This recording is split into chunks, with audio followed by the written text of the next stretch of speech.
સુરત સહિત રાજ્યના અલગ અલગ લોકેશન પર બનેલી ફિલ્મ બેલા એક સાધારણ મહિલાની અસાધારણ બહાદુરીની કહાની છે, જે પાવર, શોષણ અને રાજકીય દબાણ સામે અડગ ઊભી રહીને ન્યાય માટે લડે છે. આ ફિલ્મ 30મી મેના રોજ રિલીઝ થઈ છે, ત્યારે બેલા ફિલ્મ જોયા બાદ લોકો ભરપેટ વખાણ કરી રહ્યા છે. આ ફિલ્મ મેડ ફોર સોસાયટી મેસેજ સાથે અદ્યતન સિનેમેટિક સ્ટાઇલ અને મજબૂત સંદેશ આપવામાં સફળ રહી છે. બેલા ફિલ્મની વિચારશક્તિ, નારી અવાજ, ન્યાયની શોધ અને કરપ્ટ સિસ્ટમ સામેના સંઘર્ષની ગુંજી રહેલી કહાની છે. એક સામાન્ય મહિલા કેવી રીતે પાવરફુલ મીડિયા, પોલિટિક્સ અને શોષણના જાળમાં ફસાયેલી સિસ્ટમ સામે લડી શકે છે, એ ફિલ્મનું મુખ્ય ધ્યેય છે.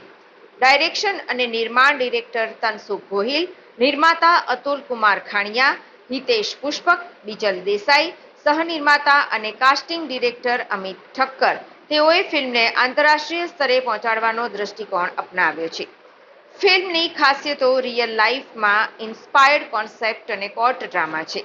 બેલા એ વ્યક્તિગત ન્યાયથી લઈ સામાજિક ક્રાંતિ તરફની યાત્રા કરે છે. ફિલ્મમાં દર્શાવાયેલ ટેગલાઇન "અવાજ દબાશે નહીં" પહેલા જ સોશિયલ મીડિયા પર ટ્રેન્ડ થઈ રહી છે. પાવરફુલ વિલન અને નાયિકા વચ્ચે સસ્પેન્સફુલ ડ્રામેટિક ટકરાવ દર્શાવવામાં આવ્યો છે. ફિલ્મે ટેકનિકલ દ્રષ્ટિએ પણ અદ્યતન સિનેમેટોગ્રાફી, રિયલ લોકેશન અને અર્બન કોન્સેપ્ટ રજૂ કર્યો છે. લોકોના જણાવ્યા અનુસાર બેલા માત્ર ફિલ્મ નથી, એ દરેક મહિલાનું પ્રતિબિંબ છે, જે ભય વિના અવાજ ઉઠાવે છે. સહનિર્માતા અમિત ઠક્કર જણાવે છે, ફિલ્મે મજબૂત મેસેજ સાથે એક કલાકારી યાત્રા છે, જેમાં દરેક પાત્ર પોતાનું પાવરફુલ સ્ટેટમેન્ટ આપે છે.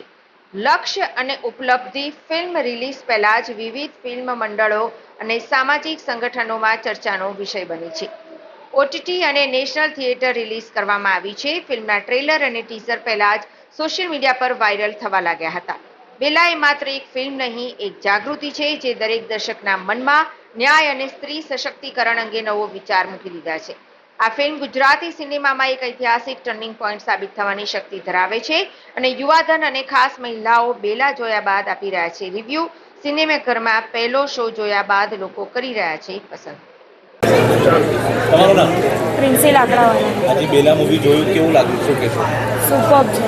એટલે ફિમેલ્સની સેફટી માટે અને ફિમેલ્સના અબ્યુઝ જે થાય છે એના માટે તો બહુ જ સારું મૂવી છે અને બધાએ એકવાર તો જોવું જ જોઈએ. અને ખાસ કરીને મારા તરફથી જેન્ટ્સે જોવું જોઈએ કે ફિમેલ માટે સિક્યોરિટી કેટલી ઇમ્પોર્ટન્ટ છે. કયું પાત્ર તમને વધારે ગમ્યું મૂવીમાં? બેલાની હિંમત, જે બેલાએ હિંમત બતાવી છે અને જે એણે પોતાના પર થયેલા અત્યાચારનો એણે રિસ્પોન્સ આપ્યો છે, બહુ જ ફન છે.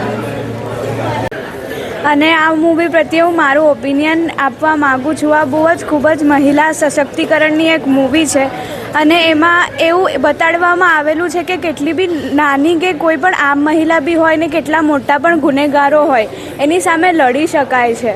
મૂવી એક મેસેજનો પ્રતીક હોય છે, તો એનાથી અમને આ મેસેજ મળ્યો છે ને એમાં સારી રીતે અમે ઇન્ફ્લુએન્સ પણ ઘણા થઈ ગયા છે. તો આનાથી જો કોઈ છોકરીઓ ઇન્ફ્લુએન્સ થઈને જો આટલો હિંમત રાખે તો બહુ સારું સક્સેસ હોઈ શકે છે ફિલ્મ માટે. શું લાગ્યું તમને મૂવી, શું કહેશો?